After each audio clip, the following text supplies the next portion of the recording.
आज अपने आप से एक सवाल कीजिएगा कि जो आप काम कर रहे हैं कितना मुसलसल, लगातार और एक सुई से कर रहे हैं।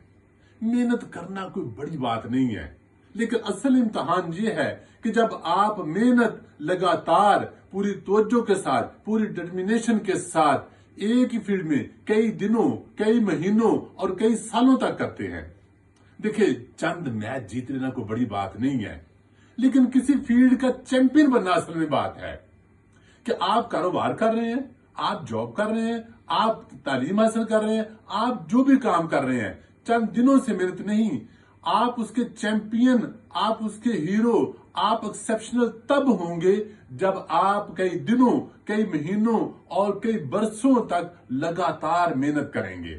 तब आप उस फील्ड के चैंपियन हो सकते हैं। और अगर आपने 3 से 5 साल उस फील्ड में लगातार मेहनत कर ली, तो एक दिन आएगा कि आप दूसरे लोगों को लीड करेंगे। लेकिन दूसरे लोगों को लीड करने से पहले खुद को लीड करना होगा।